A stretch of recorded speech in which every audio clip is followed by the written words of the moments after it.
and put yourself in a position to be respected and accepted to be something special. Got any questions?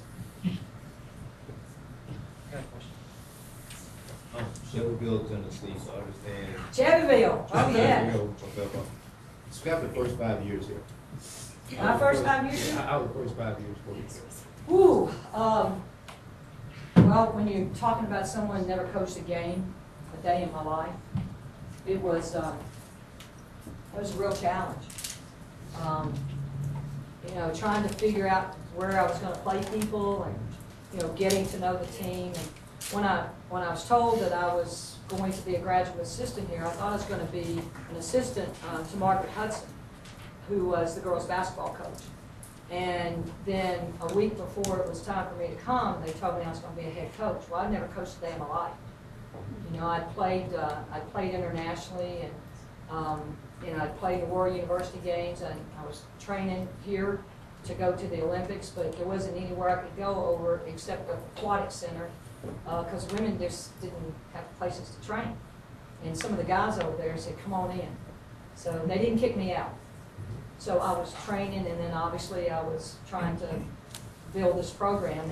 And I know that, you know, I invited everybody to come. I mean, we had 53 people at the first game, and I invited them, pretty much all of them. And I could call them by name. Remember when you came, Dr. Boland? I personally invited Dr. Boland to come. And, you know, I was like, I don't know if he'll come, but I hope he'll come. And you had a couple people that came with you that were on your staff.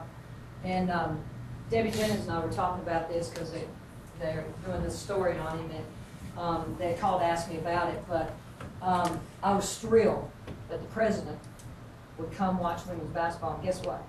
He got hooked. He got hooked. And he and Carolyn have attended so many of our games and our tournaments, and he was with us even we got beat at Ball State. So that won't happen again. But then just trying to figure out how to put a practice plan together, how hard to push players on I had a big tryout. I had 45 people try out, and after about 15 minutes of working out, about 25 of them ran up the steps down here in the old gym. Never saw them again. So, you know, I think you can always let up on people, but I think the first thing you have to do is tell them where the standard is, and we're not going to lower it. And when you raise it right there, there's a lot of people that are going to go, that's too much for me. And those are the people you can kick all the time. You can beat them over and over and over, because they're not willing to do what it takes to be the absolute best they can be. So I went through a lot of that, and then I remember I wanted to go over to Stokely, and not to play. All I wanted to do was go and watch practice. Coach Mears wouldn't let his own wife in practice. I love Coach Mears. You know, I miss Coach Mears, but I was so disappointed because I just wanted to learn. So Stu Aberdeen, y'all remember the mouse in the house? I went to Coach Aberdeen. I said, Coach Aberdeen, I need help. I need to learn more about player-to-player defense. I need to learn more about zones, and I need some, you know, good offensive schemes. And he would meet with me in his office from time to time and help me. And you know, between him and my brother Tommy, who was a high school teacher, he helped me. Of course, I had a lot of people who thought they could help me. But I tried to listen to people that I thought knew the game. And that's how I learned. Coach Moore, my Olympic coach, I was fortunate enough to be on the Pan Am team and the World University team, and then the Olympic team in Montreal.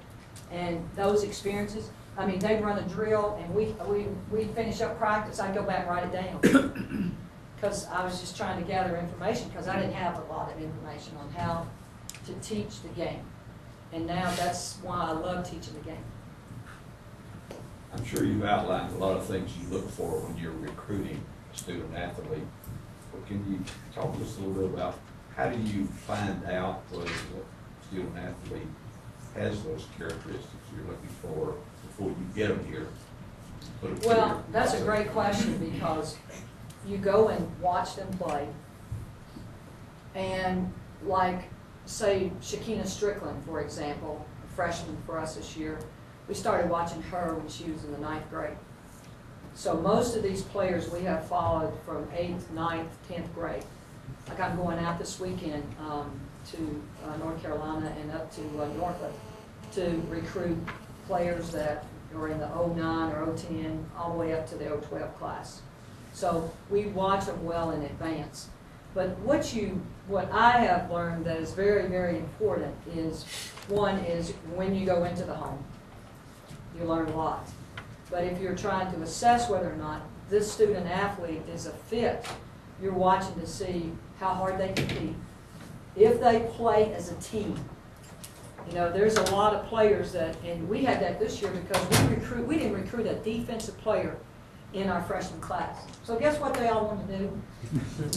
Shoot. That's why we shot the poorest percentage we've ever shot with a team. Because it's my turn. It's almost like I said, you have to make 5 passes. Don't shoot until after you've made 5 passes. We do that all the time in practice. But then when the lights came on and the scoreboard lit up, oh, it's my turn. So you just constantly are looking at players that play on both sides of the ball, plays defense, you know, plays hard. And I think because so many of these players gave into fatigue this year, that's why we did all the things that we did. That's why we have Heather Mason. Everyone watch Heather work anybody out. She'll make you go home and start working out. She's made me work out. I don't want her working me out.